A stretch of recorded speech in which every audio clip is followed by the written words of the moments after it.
Welcome to the Jali podcast. I'm your host, Melyssa Barrett. This podcast is for those who are interested in the conversation around equity, diversity, and inclusion. Each week, I'll be interviewing a guest who has something special to share or is actively part of building solutions in the space. Let's get started.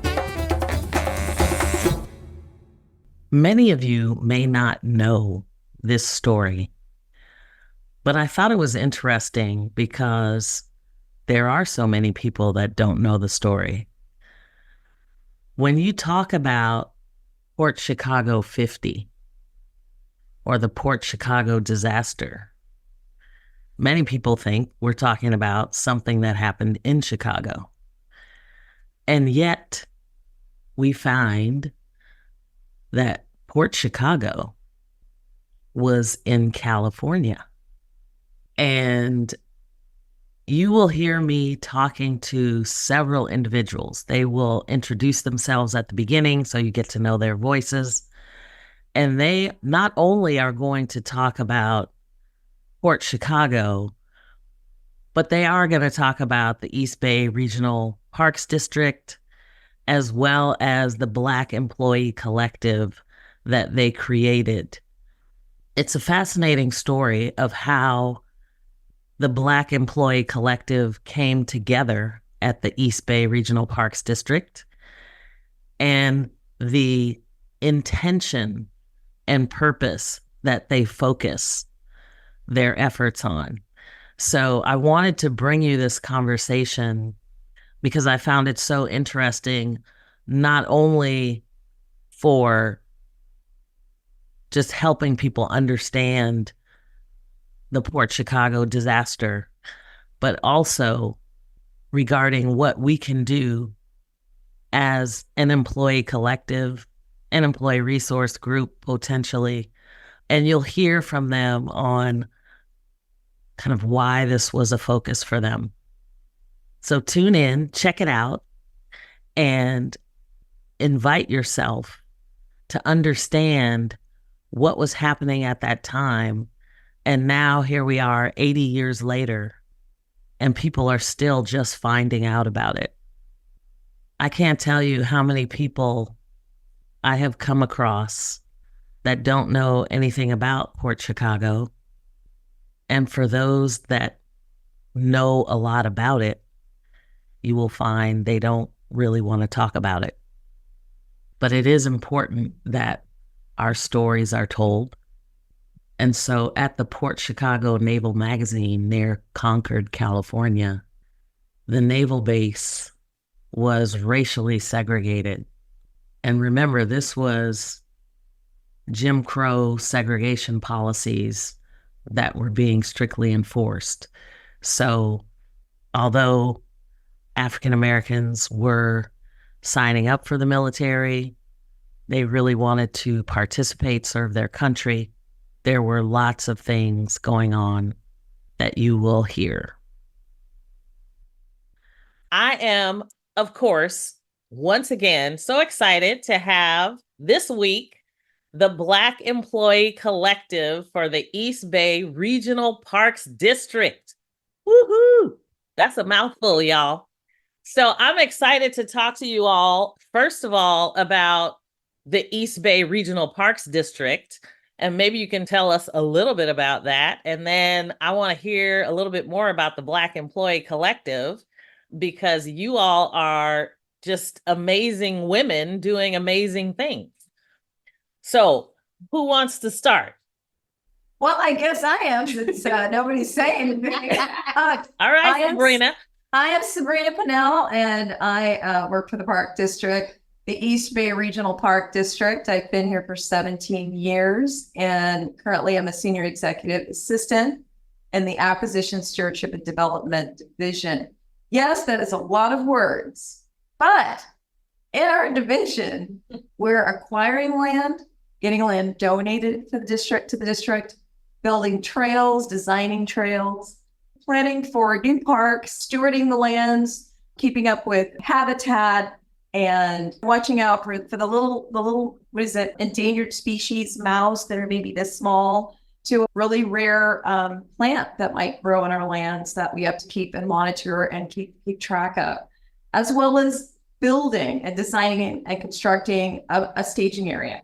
So that's kind of what my division does, but what the whole park district does, because it's an infrastructure. I mean, we have a public safety department. We have a whole police division, of fire department. We have lifeguards. We increase our employees to maybe 700 during the summer just because of all of the recreation and outdoor recreation that we do to support the rest, the local communities. We're in 2 counties, Alameda County and Contra Costa County.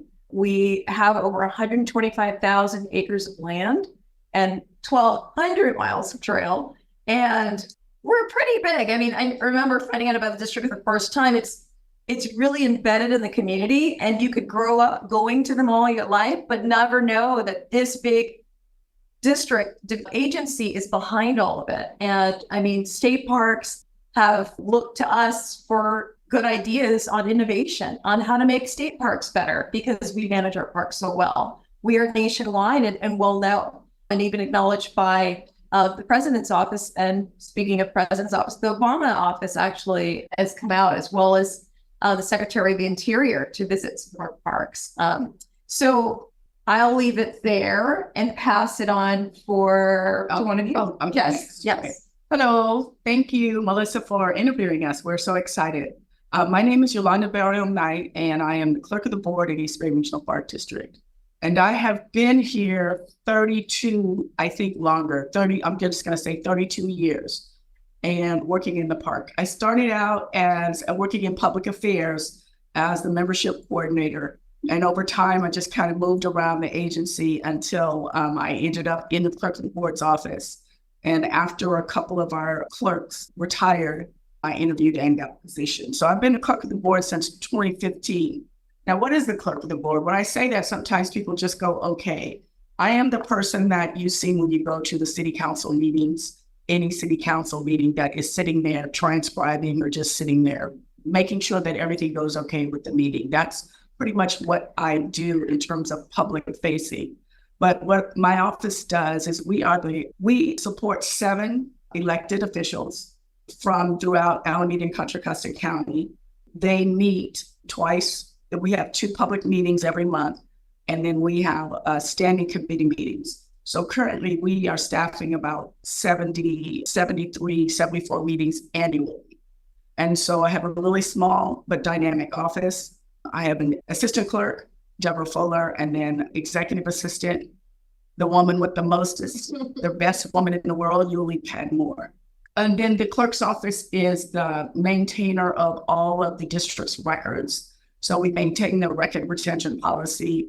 We work closely with the legal department and pretty much with all of the departments at the general manager's office. And so at any time, you could find anybody in our office or in our corner of the world. We do a lot of putting out of fires. We have to follow some very stringent legal laws in terms of posting all of our agendas and meeting minutes and staff reports.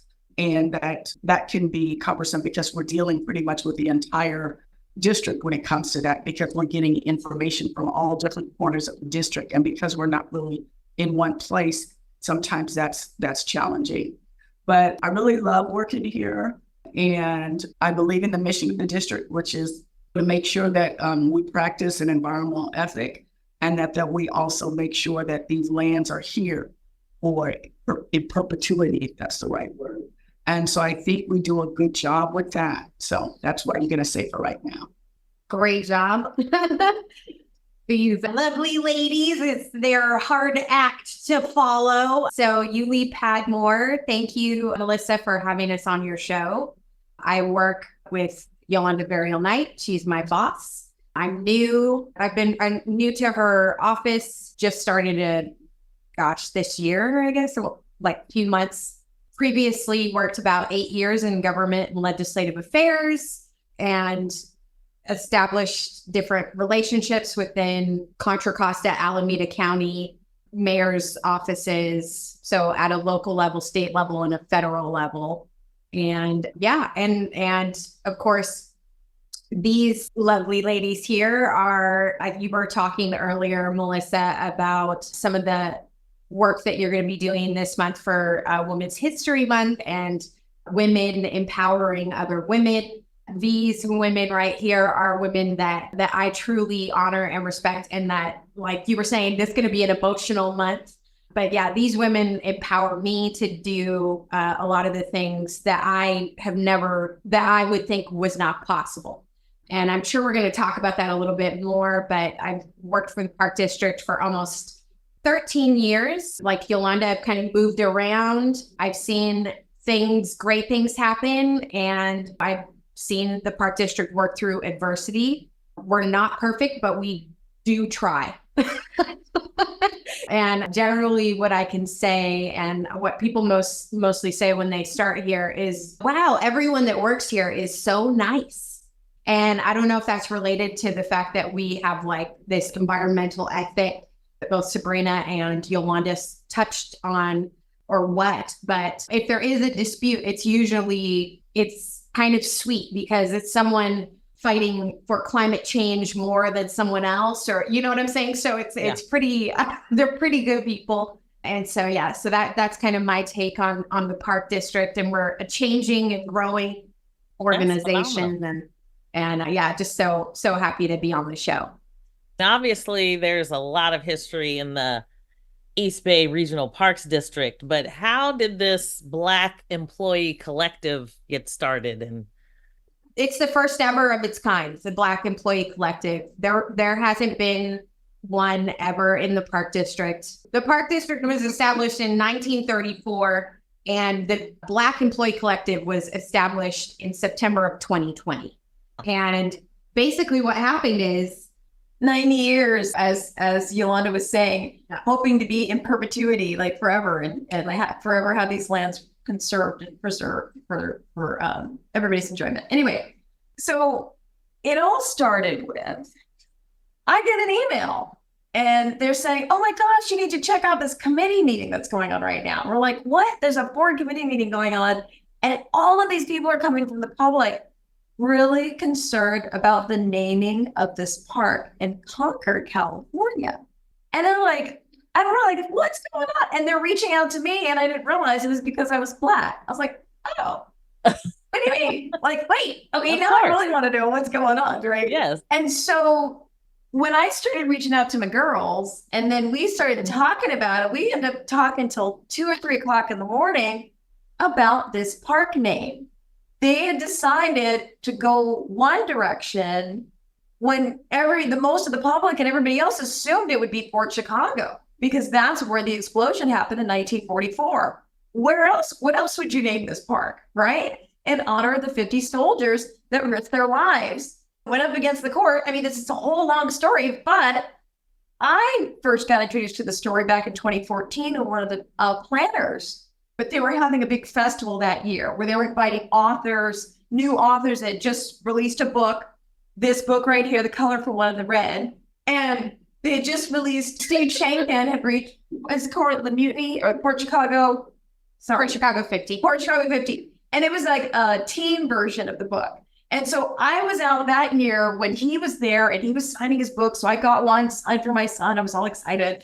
And I just learned more about it. And it was just great.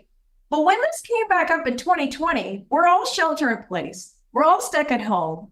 We have access now to look at these, go back and watch the meeting, because in the past, they were held during the day. We were all at work. We didn't have time to go. Now we're all stuck at home and we have all this extra time on our hands, right? And we go back and look at the video and we hear all of these comments. And we get jazzed and excited. We start talking till, like I said, 2 or 3 in the morning. What are we going to do? Because we already have the support from the public and the community. They already showed up. We just needed to start reaching out to them and really making this change. And the real effort here was in getting some type of recognition of this name, the Port Chicago, the event itself that happened. All the way I learned, the way Yulie learned about it, the way Yolanda learned about it, getting that out to the public so that everybody knows. Every Black employee in the park district needs to know. Just like somebody passed it on to me in an email, why don't we all know? So you guys effectively created this Black employee collective with the few of you? Just the three of us. Oh, just the three of you. Oh Just my the three. God. Yeah. I would think there would be this huge number of people that are coming together. You all are dynamos, I'm telling you. Yeah. So- Yeah. Well, yeah. We did start it with the three of us, and then like what Sabrina was saying is that after we decided what we wanted to do, then we sent emails to the rest of the Black employees that we knew, and they started coming. We had our first meeting and we explained this, and they were like, "What?" And so we got more people involved in it, and then it became an advocacy for the naming because they were going to name it a different name, like Sabrina was saying, and not really recognizing that there's so much. Well, they recognized it because they used it to market and get money. And so we're the ones that helped the community because we knew the ins and outs. So we knew who needed to hear this and who they needed to talk to. And then we were able to push on our inside knowledge without divulging any confidential matters with the district. Yeah. Because it's a public meeting, everything was public. And so this is one of the reasons I love employee resource groups or business resource groups or whatever you call them, because y'all have all the internal navigation, but you can actually channel a lot of business initiatives. So with this, because I know we've kind of been talking a little bit around this land and the naming of it. So I'm assuming, Yulie, you're going to give us a little bit of background on how this land came into play and why there was this controversy, I'll call it, around the name. So Sabrina touches on the fact that so many of the community came to this one meeting, members of the NAACP. So that was president at that time of East County, Victoria Adams.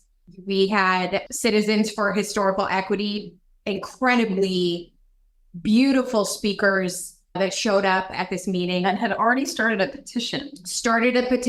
And were ready to go that day. They had Reverend Diana McDaniel, and anybody who is really into this will know that she's pretty much carrying on that history. She showed up that day to say, at this time, we're dealing with the Black Lives Matter movement going on. And so you have folks showing up saying, by not honoring this history, by not talking to the Black community, you're making us feel like our lives don't matter. And that was a direct quote from her, and very powerful. And then, of course, Sabrina's like, are you thinking what's going on? We're typing, we're all at home, we're reaching out to Yolanda, we're like, girl, what's going on with this meeting, And we're just all like deeply connected. And later that evening, we go into deeper conversations. What happened? What's going on?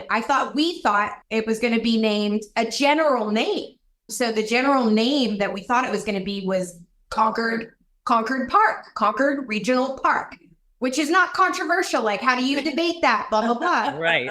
But like I said, we have really good people who work here that decided we want to come forward and we want to name it to honor Indigenous people.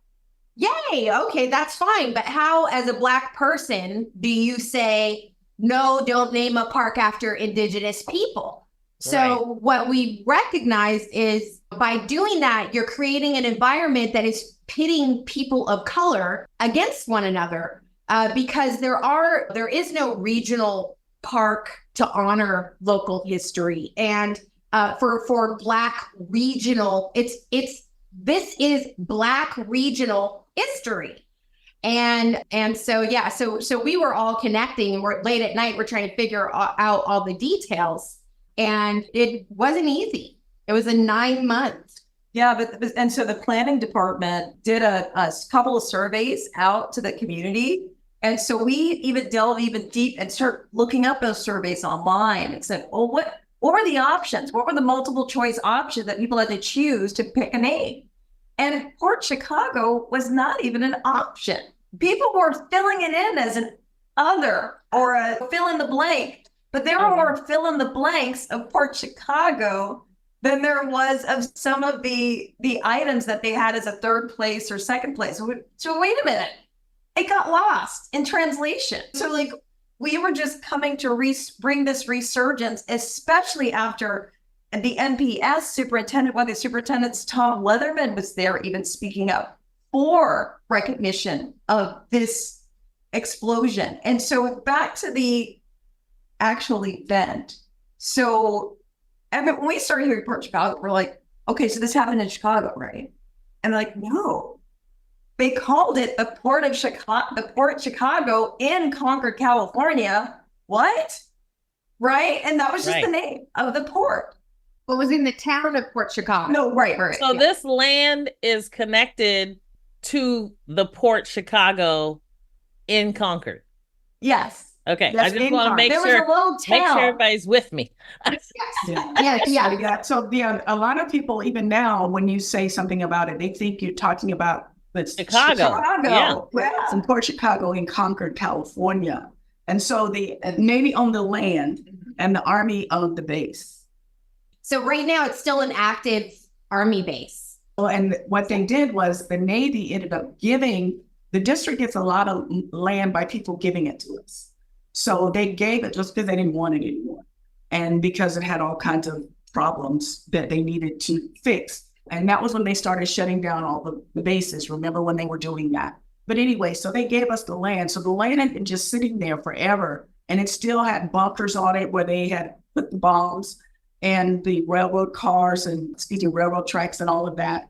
But the part that the actual explosion occurred was near the water, which is what the Army is, an active Army base now. So maybe one of you can talk a little bit about how this explosion occurred and what was happening at the time so that we can kind of fast forward 50 years or. Yeah. But before we do that, I want to connect that because the reason why this is we needed to name it Port Chicago 50 was because most people, of course, didn't know about it. But the other part is, even when they knew about it, they couldn't get there.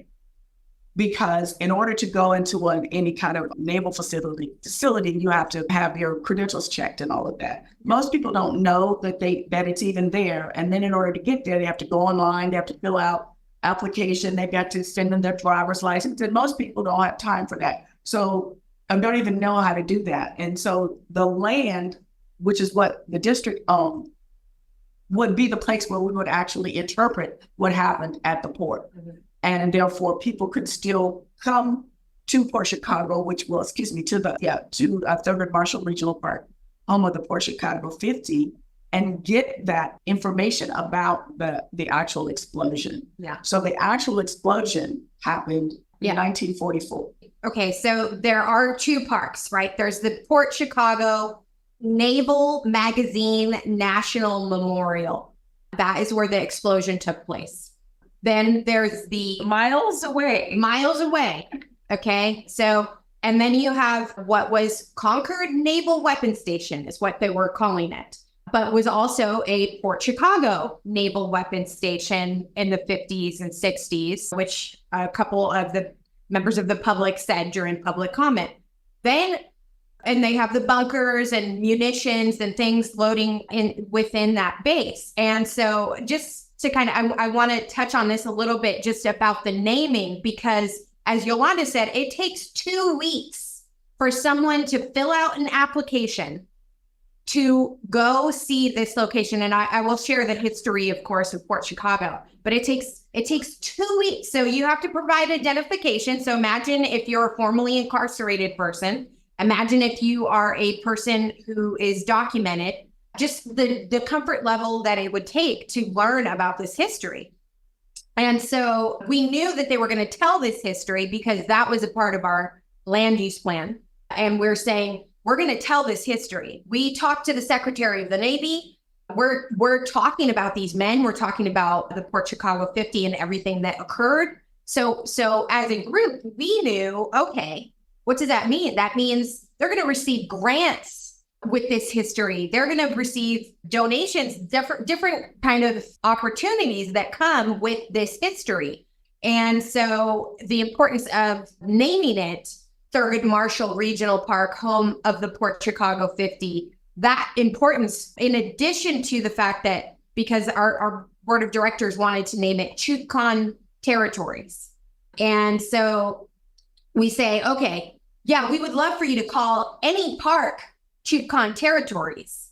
You just named 2 parks, one after Aurelia Reinhardt, a white woman, and one after one of our previous board members, a white board member. And you had the opportunity to name parks after Indigenous people, but instead you chose this park with African American history. And so this was something that we were discussing and why we decided we needed to talk to the employees. So background on the history. This was a naval weapons station. Yeah. This is where they held bombs. Yeah. This is where they were loading the ships during World War II. Thank you. Trying to remember Yeah. during one of those wars, and they were loading the ships. So the reason why there's a high concentration of Black soldiers is because that's all they were allowed to do when they signed up for the Navy. Oh, you can load bombs on a ship. They thought they were going to be on the ship and sail out and fight for their country. They said, no, you can load a ship. You're good enough and to you can cook and clean. and you can cook and clean the ship. Yeah. But that's about it. So these young men, anywhere from 17, I mean, these were young men, and they're, was it late teens, early 20s, loading these bombs very fast on these ships. And they had white supervisors making bets on how fast they could load them. They were pocketing the money on these young men's lives, on the risking their lives, on how fast they could load them, because they had crews and different crews were loading up the bombs. And so they were always thinking, oh my gosh, this is a big disaster waiting to happen, just because they were not taught safety. They weren't taught how to properly handle them. I mean, there were things that would slip and slide, and people would just hold their breath because it was so dangerous, and it was scary. It was terrifying, but it was a job. They were serving their country. They were doing something they were feeling like for the first time, instead of being discriminated against or told you're not good enough, that I can go serve my country and I can do something to make my family proud, right? So they're doing this and they're hustling. Now, some men got to go as far as Burley, go hang out with a girlfriend and go watch a movie. But on this night of July 17th, 1944, 327 men died because something happened. Now, nobody knows, and they don't talk about exactly what happened, but there was a huge explosion. And that explosion was felt all the way in San Francisco. There's a great video we'd like to share with you that you can share with your viewers, just a short little, view of some of the disaster and the posts of this. Gone into forgetfulness. But what our Black soldiers who did survive, who were in the bunkers, who may have went on a vacation and had to come back to see this and see that some of them, their friends are gone, they were asked the next day to go up and do the cleanup, pick up body parts. But the supervisors, the white supervisors that were in charge of them, got bereavement for 2 weeks, paid. Well, and there's a lot to this too, because we're talking about Black people coming from different parts. We're talking, it's still great migration. We're moving here for opportunity, building Kaiser ships, right? California is the location of opportunity. So you have Black men who are signing up to be sailors. Not everyone, some were drafted, but Black men signing up to serve their country, to provide opportunities for their family, who are coming here to California. And when they arrive, they're thinking because the image they're seeing is Dory Miller, right? From Pearl Harbor. And him stepping up, he was a mess cook, right? And many people didn't know that. They used his image as propaganda to recruit Black men, Black sailors. So as Sabrina mentioned, you have 16-year-olds, you have to 17 coming here. They come here, they see the hillside, and they had no clue what they were going to be doing. And she mentioned that 327 of them died in the explosion. 202 of them were African American sailors. That makes up 15% of the Black sailors that died in World War II. 15%, the entire World War II, right here in our backyard in California. And we're not talking about it.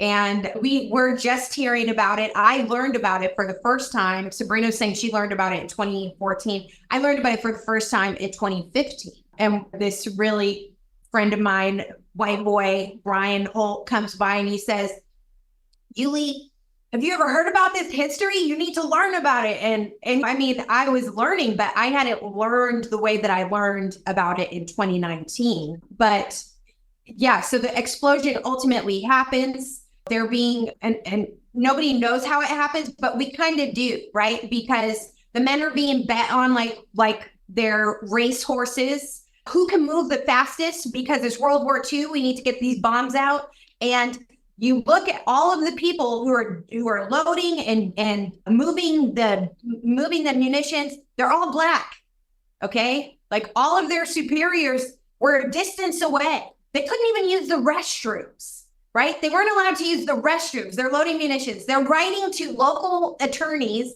saying, hey, we have to buy our own gloves. The bombs are slipping out of our hands. We're like, this is an accident waiting to happen. And our hero, Joseph Small, says he's talking to folks and he's letting them know, like, we're not receiving proper training. They're talking to their superiors. And there's actually a naval inquiry report that later we find out the Navy actually is aware after the explosion, right? But they have to find someone to hold accountable. So who are they going to hold accountable? They're going to hold the Black sailors accountable.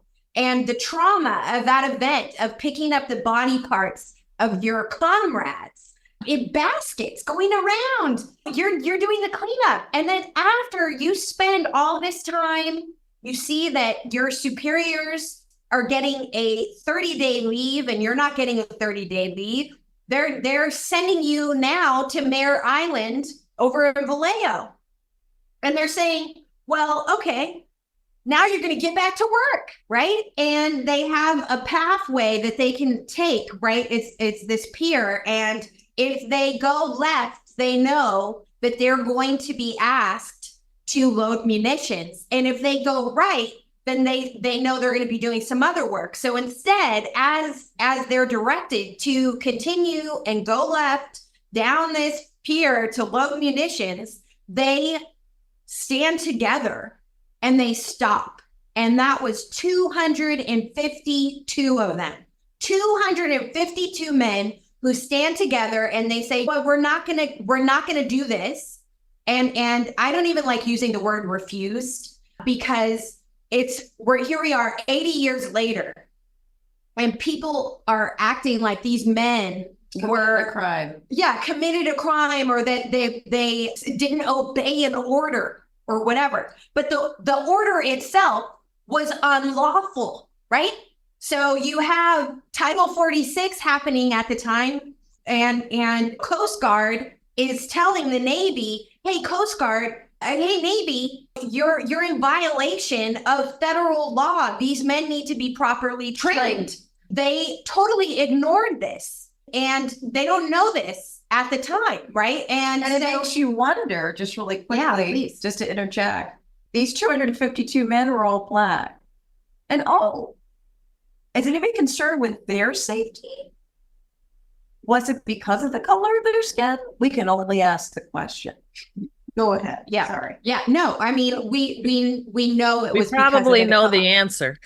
Yeah. Yeah. They were considered less than human, even at that time, right? With things that we're fighting for constantly. The explosion took place, and then how long before they had to go back and decide whether they were actually having to go do this again? Well, like I said, their officers had leave. They had no leave. So, I mean, what we're talking about is after cleanup, they were sent to Mare Island. There was no It was next day cleanup. And it was like less than like 2 weeks that they stayed in Mare Island. Yeah, they had to stay where they were to clean up Port Chicago site. Then they were transferred to Mare Island and Vallejo. And that's why where Yulie was. She said they were marching down. There's a famous picture of them marching down the pier and they're saying about face or whatever that, I don't know what military means when you turn left. And they just stood still. But they looked at their leader. You mentioned Joe Small and all the younger men. These are young guys, right? You're not going to trump authority or go against it, but they're looking at him. He's a little older. He was in his like early 20s. That was old back then because he had a job back home. He was from the Midwest and he ran a truck or drove his own truck, but he had some experience working and he had some experience with people and he had natural leadership abilities. So all the young men looked to him. He wasn't technically up in the military, a superior officer, but he just had that natural leadership and people looked to him. And even the white supervisors always referred to him because they knew he was trusted by all the younger soldiers, right? Yeah. So when they went and everybody had that, I'm sure their hearts are racing, right? And they're told to turn left to go back to load those ammunitions again. They all looked to him. He didn't budge. They didn't budge. So 252 of them ceased. That means you can't load ships. What are you going to do, boss? Right? Well, that's when they divided and conquered, separated them all out, had individual interviews with each one, and threatened them. This is mutiny. You could be charged. You could be killed. You could be line of fire executed for this. This is mutiny. So getting in their heads. These are young men. They don't have Joe Smalls right there to look up to. They're stuck in these one-on-one interviews going, so what do you want to do? Okay, I'll go back. Also, Admiral Wright, he lines them up. He's a disgraced admiral, basically. He's someone who is upset about his position. He's upset that he's not overseas as well. He's upset that he's having to deal with these black grunt workers, in his opinion, right? He's dealing with all of this. And at that time, basically their superior calls in the admiral. He talks to all the men. He says, hey, either you get back to work or we're going to charge you with mutiny. And they're like, number one, they're not even on a ship. So excuse me, what? How does this even make any sense? Okay, so you're going to charge us with mutiny, which is punishable by firing squad. Now, at that time, I don't know that this generation has seen this. When I was growing up, World War II, to see people I saw people lined up, guns, and then bodies in a pile within, and that's the imagery that people saw during World War II. So that's what they were thinking, that they were going to line them all up and they were going to kill them, murder, that it was murder. But it wasn't considered that because you have a white admiral telling you that you need to go back to work or we're going to charge you. Let's pause for a moment. We'll be right back.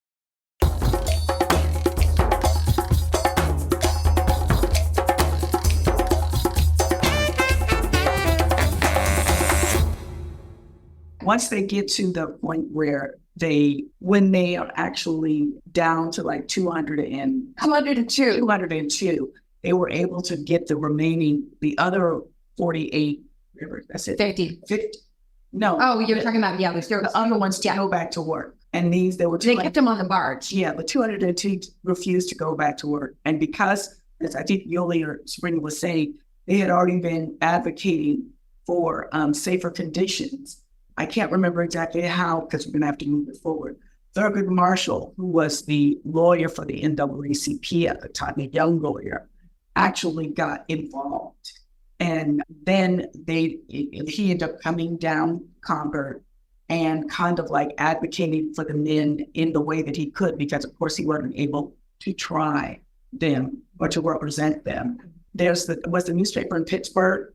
There were a couple of black, I think one or two black press that actually picked up the story, and they were doing what they could for the men.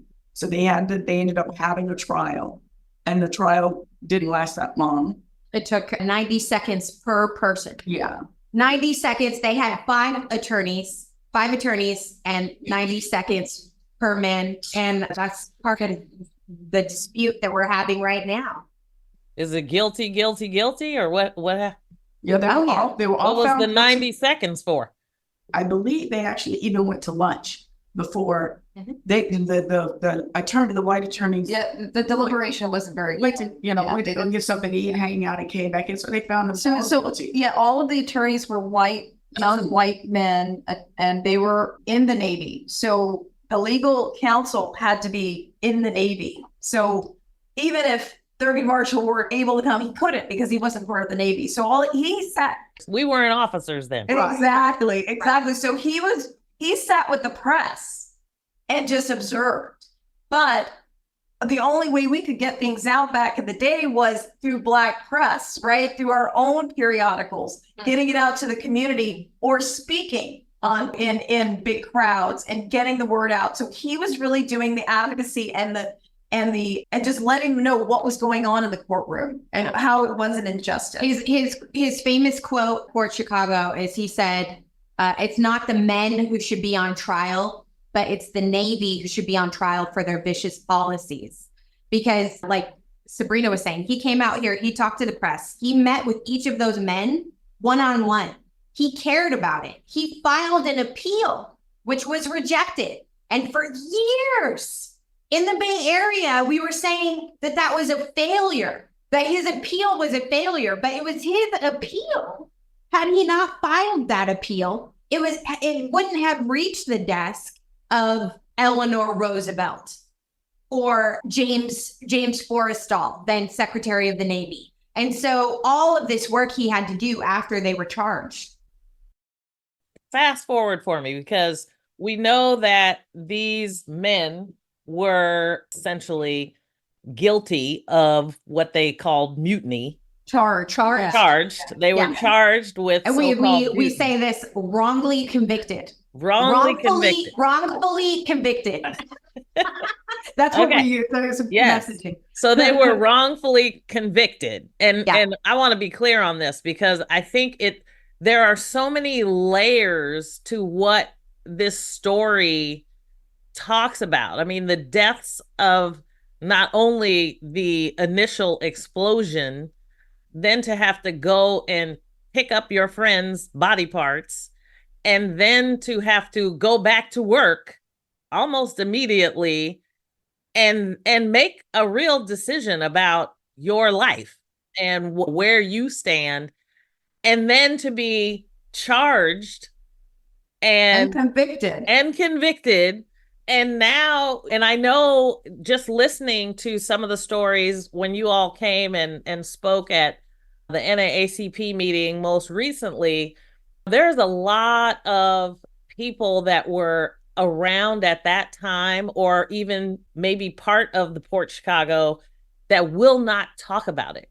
Exactly. Yeah. So imagine when the professor, oh my goodness, what is his name? Like Robert Allen. Thank you. Robert Allen got on a bus, the Greyhound bus, and went on the East Coast looking for all these men.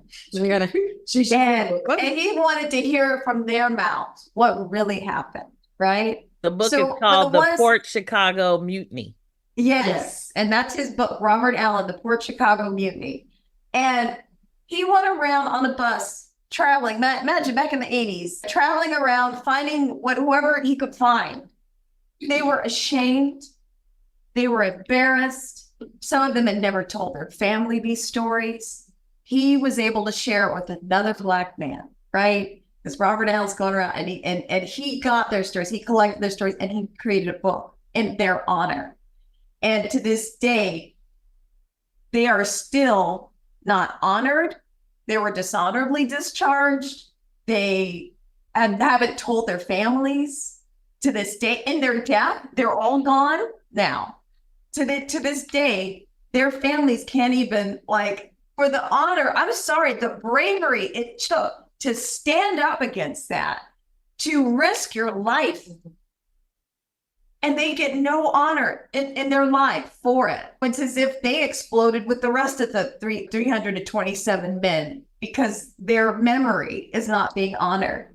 And I will pass it on to Yulie about the exoneration, but there was one member that did get some type of acknowledgement. Freddie Meeks, yeah.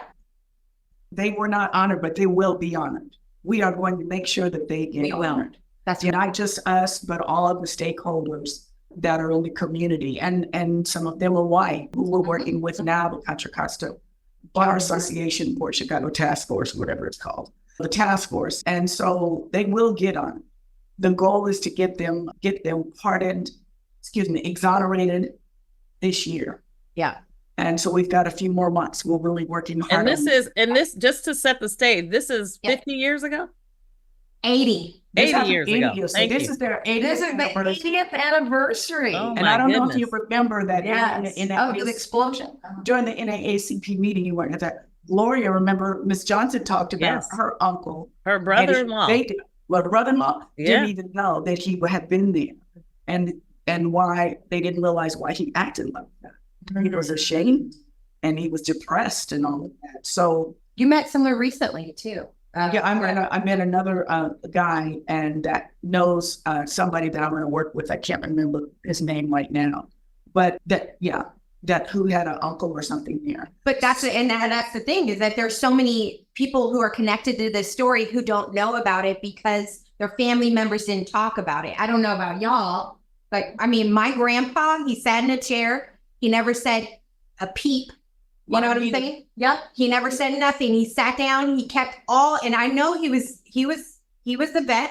I knew he was a part of a different war, but he was traumatized. Never talked about it, and that's what we are dealing with, is with a community who was traumatized, who was essentially victimized, right, and intimidated, and we can never talk about it. Right. Sorry, and now I was going to say, and then they were so young that what did they say? The children's brains don't mature until they're 25. So you're looking at young people who really are just clueless about.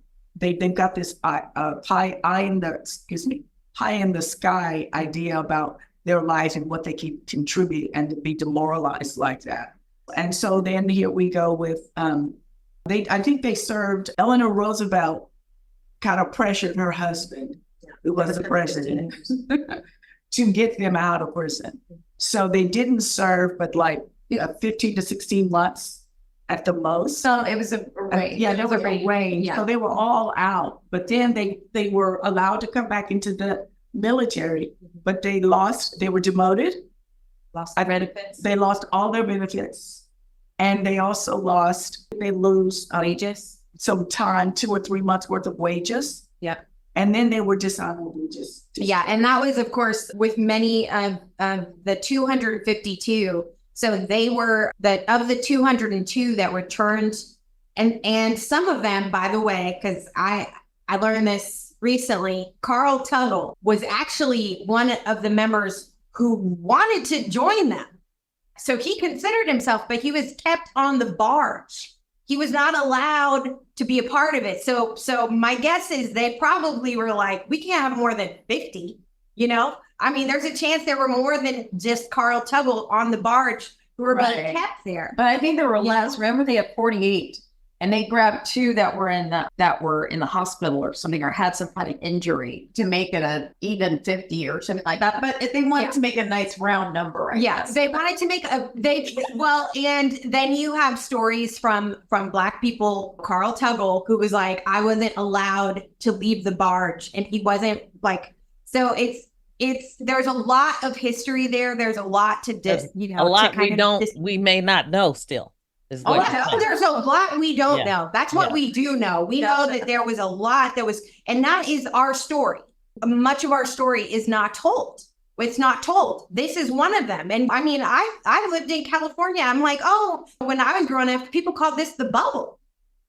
And so to find out about this history was tragic to me, because I was like, wait a minute, you mean liberal California, Bay Area? Like, this happened here? How is that even possible? And it's just, it is. And what I was surprised to hear you talk about some well-known people that were part of the Port Chicago 50. Oh, yeah. I have a website, portchicago50.com, and it has resources like where can I get a book? Where can I want to wear a Port Chicago t-shirt to rep, these men. I want to find Robert Allen's his book, his audio book, or even just his resources from when he was a teacher. When he was a professor at UC Berkeley. And so you have all these available. But yeah, so Harry Belafonte, that was news that we found out when he passed away. Someone actually, and this Port Chicago 50 is a site for everyone. It's a site for people to say like, hey, I discovered this. Put it on the website because we don't know where it will go. I mean, obviously over this amount of time, like history disappears. So I'm like, share that. And it was my mother-in-law actually, who was like, oh, did you know that Harry Belafonte was a Port Chicago 50 sailor? And I'm like, what? You've got to be kidding me. Of course he was. He was a civil rights advocate. He was such an important part of advocating for Black men in the military, advocating for Black people and our rights. And so it was just it was so fitting to find out that he was a Port Chicago sailor. So he actually, when they were charged and imprisoned, they had to hire more people. And who do they hire? They hired more Black people, right? And so Harry Belafonte was a Port Chicago sailor who was enlisted more. And they enlisted more. Sure. Yeah, exactly. And so this is what he says. I went to the website. Yeah. He says, Belafonte recalled the Port Chicago 50 and the decimated Port Chicago Naval magazine. And he says, as we arrived on the scene with mangled structures and debris still in evidence, those sailors were being court-martialed, 50 of them sentenced to long terms for mutiny. We didn't know at the time, nor could we know that the political reverberations of the Port Chicago disaster would help lead to desegregation of all the armed forces in 1948. We just wanted to get as far away from Port Chicago as possible. So that is the importance of Port Chicago, that it did lead to the desegregation of the military.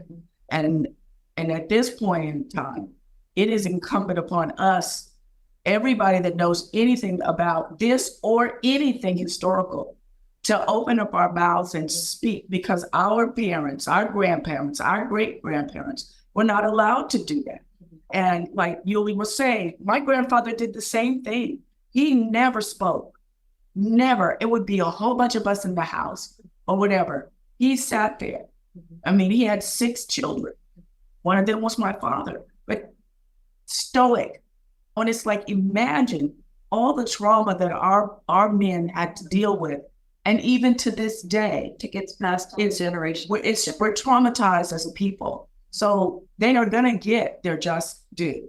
Now, I don't know what they're going to do about the money. I don't even think it's about that anymore. I'm sure they'll take care of that. And that's probably the reason why they haven't done it, is because they're sitting there calculating how much money, and the fact that the Navy has to admit that they did something wrong. So we're working on it. Similar to our reparations story, right? The reparations story. There's so much. Their lives could have obviously been very different based on what has happened to them. And I'm not sure that you can ever make up, whether it's money or anything else, for what trauma people have gone through. I mean, it's a story that I heard about Port Chicago 50. I will tell you, I never thought it was a stone's throw away from where I live. And I think that the next time that we are going to, I know we should extend an invitation to the NAACP or to anyone to come up to the event in July. And Yulie, tell about what we're going to be doing. We're going to be doing a Port Chicago weekend. Yeah. But before we go there, I just want to say, as you're speaking, I'm thinking about the symbolism of the fire, right?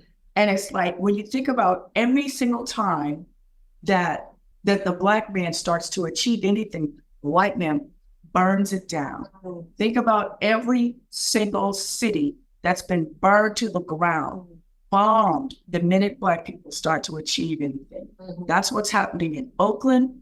They're going to burn it down. And we as a people have to help the young kids understand that they come from greatness. And that is so hard to do when they see decimation all around. I mean, most of us those of us that were sitting here didn't grow up like that. And then sometimes we even forget that these other people didn't grow up like we did. So their trauma is deep. And so we have to do better as a people. And I just pray that this little bit that what we're doing will make a contribution. So Yulie's going to talk about the next thing that we're going to be doing. But I'm sure you know it in your head. Yes. Okay. Yeah. And I'm also going to reference it. Oh, okay, because we're almost at time. Yeah. There's a couple things I want to say because we are working on exoneration. We've been working on that. Thanks for all the support that you and Stockton NAACP, East County NAACP, Bay Area, San Jose, California, Hawaii Conference, National. Praise be to Antoinisha. Okay. Yes. Well, Shout out to Antoinisha Burles Williamson. Shout out. We love her. And we've done a lot of work working on resolutions and at a national level, the NAACP has supported exoneration where I know Antoinisha we're waiting for a printout, just a physical something, but it's already happened. It's done. As soon as we have that, we're going to use that for our power and advocacy. But yes, so we're working on exoneration. There was a man, Commander Todd Moe, who wrote an article about, and this information is new information. So in previous years, the men were considered unlawfully objecting to an order, Navy, blah, blah, blah. But this evidence of the Coast Guard, and that what it meant is the men were, one, Robert Allen always likes to mention that it was a wildcat protest. This was civil disobedience. It was civil. They didn't argue, they talked, they were civil. It was a civil rights issue. But basically what it comes down to is this new information clarifies that the men were actually objecting to what was an unlawful order. They were being told to break the law. Now, just innate. I know Sabrina kind of says we're an oral people. I love that. She said that to me like back in 2020. And I was like, yes, we are. Because I'm like, somebody can come, they talk to you, and then we retain it. And oral tradition, storytelling. That's storytelling, exactly. All of that. And so Commander Todd Moe sharing this information, sharing that what took place was unlawful and that these men knew that something wasn't right. They felt it and they were honorable men. There's another thing I have to clarify. One thing that I'm always discussing is when we're talking about the men being afraid, you'll hear this all the time. The men were afraid. They were afraid. I personally get offended by that. I'll just clarify why that offends me. And when we say they were afraid, when we say they were terrified, the only thing that they were afraid and terrified about, it wasn't about going to war. It wasn't about dying. They were willing to die, right? So what we realize is they were terrified and afraid of negligence. They weren't afraid. We need to stay away from using the word afraid. They were brave men who stood up for their rights. They were courageous, as Sabrina said. And that is what we're talking about. Every year we go to the commemoration. We recognize this disaster that happened, this tragedy that took place. But just think about this. Would we know about the disaster that had taken place had it not been for the Port Chicago 50? would we even know about it? So what are we doing to honor these men? And I'll say this, there are people in legislators who are concerned. Does this connect with reparations? It does not, because what we are talking about is restitution. What we are talking about is these men served their country.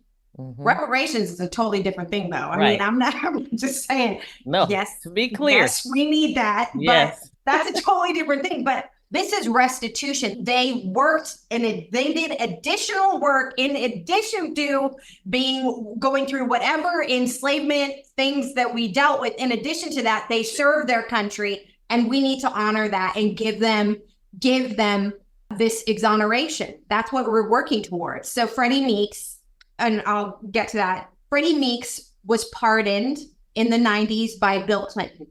That was not an easy feat. It was not easy to take this on. And the reason why is because all of the men, the survivors, all of the surviving men, the men who were Port Chicago 50 sailors, they would not accept a pardon, because accepting a pardon was admitting that they were wrong. Yeah.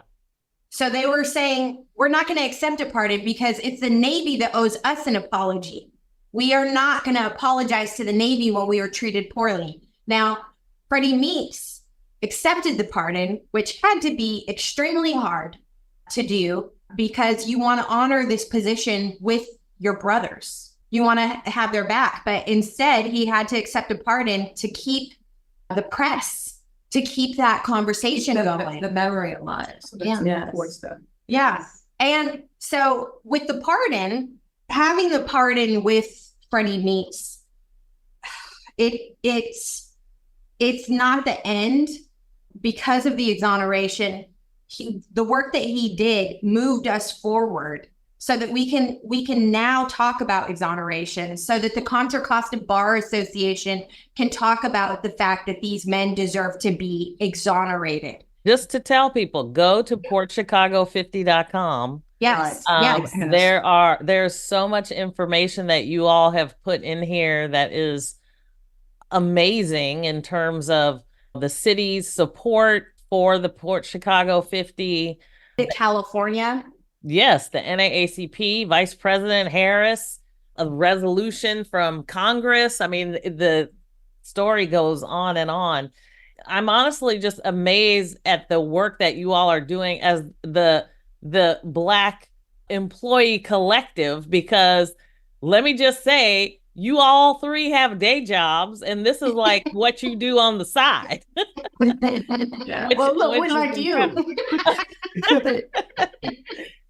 Incredible. I mean, I'm so amazed, not only for kind of what you've pulled together and how you're making sure that the information gets out there to create awareness and educate, but that you are there at the East Bay Regional Parks District and making sure that all the other things that have to happen behind the scenes actually happen, with events and other things that are happening as well. So, I mean, just it's really just getting the word out, because the park district is kind of a well-kept known secret in the neighborhood, you know what I mean? So it's people who know about it, great. But do they know all of this that's going on behind the scenes? We do, because we're the employees here, we're doing the work, right? And I have to say a big shout out to Citizens of Historical Equity, who started a petition for Thurgood Marshall Regional Park. We would have never, why are you even honoring this man? What do you mean? These 50 brothers died, right? But even Thurgood Marshall, not realizing, because he did so wonderful work as an attorney when he was traveling all over the place for so many people, he didn't think, oh yeah, I did that. But it was just like, he didn't get to go up and litigate it. He didn't get to do anything as an attorney, like win a case. It was really a community effort he did, but it was so profound and so important. And so that's why Citizens of Historical Equity started a petition for his name, but we needed the Port Chicago 50. Reverend Diana McDaniels said, no, we gotta have. So there was a little tug, in this process. So this whole naming process is a whole another story. Because that So what is the name? Let's say what the name is. The name is Thurgood Marshall Regional Park, home of the Port Chicago 50. And so it's this long name because Citizens of Historical Equity was petitioning for one name. We had NAACP and Reverend Diana, who started the Friends of Port Chicago, saying, no, this has to be Port Chicago. Well, then there's this bylaw we have in our naming policy that says we can't name something after a pre-existing name. Was, as Yolanda and Yulie already said, there is a memorial that's the National Park Service that already has called Port Chicago Memorial. So we had to find a way to make some acknowledgement of these 50 men. So you understand how the name we ended up with has 50 at the end. We are honoring these 50 men their home, where they couldn't even, we didn't even touch on how the town of Port Chicago was, what do they call it? Sundown. Sundown town. This is in the height of Jim Crow. They could, right?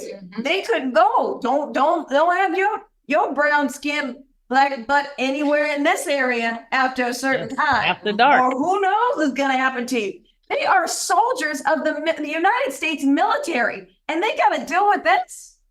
They can't even go watch a movie or go get ice cream when they're off duty. Not in that town. Well, Sabrina, but why not name it after Joseph Small? Explain that. Oh, and then there were so many names that come up. There was Doris Corey Miller. There was, why not name it? And Joseph, why not? Well, yeah, okay. Well, I think the reason that we opted out of that name was because even though he was very important, of course, he wasn't well known. Oh, the naming policy. Oh, the naming policy. You don't know why. You have to have a certain level of significance as a black person or any person. But I'm saying, like, so if we're talking about formally, the district has policies. Yep. One of the policies, many different policies. One of them is a naming policy. How do we name parks? Yep. So that's what she's talking about. Yeah. And so if Which you're needs naming, to be updated. But Thurgood Marshall, because he was a Supreme. But it was perfect. It's perfect. Nobody, you should have seen during our time of public comment, we're like, let's name it Thurgood Marshall. You had people who were like, who is Thurgood Marshall? So there was some racism too. I'm just saying, it was like, who is Thurgood Marshall? And they were also like saying racist comments. And you're just like, this is why it's important to have a park name to honor Thurgood Marshall and the Port Chicago. This is how you educate the community. And this is what we do at the park district. We interpret and we preserve not only land and species and plants and animals, we preserve history here. And that's where we brought this to the forefront. We took it on as a Black Employee Collective, and we got more behind us. So it wasn't just the three of us. They saw there were more people concerned and involved in the community. And like I said, a shout out definitely goes to Citizens of Historical Equity for bringing it, for pushing back, for making all those public comments, for reaching out to NAACP, for reaching out to the Martin Luther King Jr. Freedom Center, where we brought the youth and they got involved. They created videos on why it was such a great idea to have that park. At the end of the day, that's what grabbed the board member's heart. It was seeing the children speak up and say, we want the park to be a Thurgood Marshall Regional Park, home of the Port Chicago 50. And I thought that just touched everybody's heart. And that's what really was that last little straw, right? Yeah. That we needed. And it was, I mean, to me, like, well, after we had done it, I was like, we did it. It was like crazy. And it was a community. I mean, like, not like we like us, but like we everybody. Yes. And then it was like, wow. But that's why it was successful. Yeah. Because we were all like in it together. It was incredible. It was such a unifying experience. It was such, I mean, yeah. It can only happen once.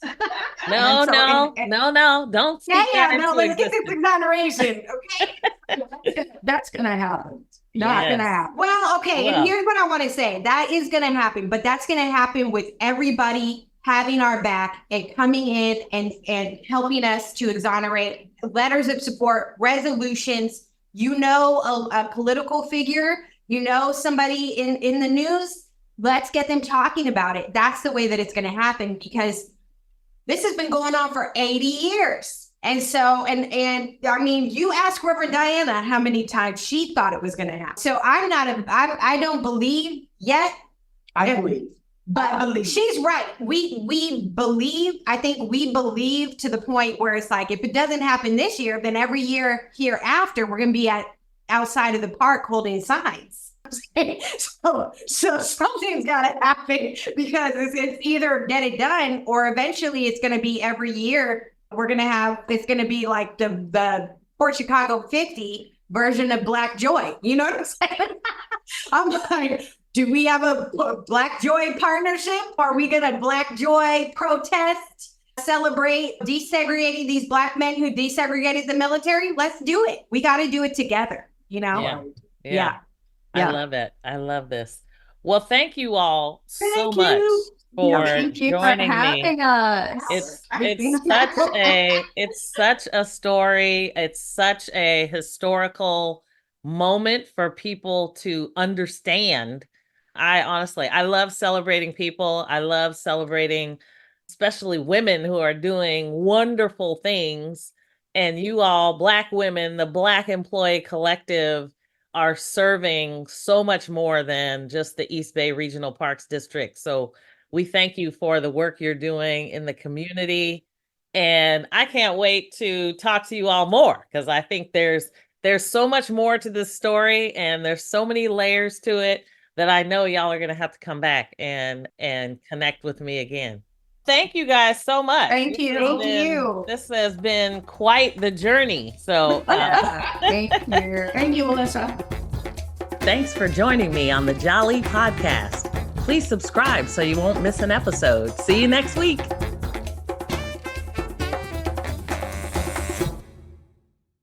This podcast is a part of the C-Suite Radio Network. For more top business podcasts, visit c-suiteradio.com.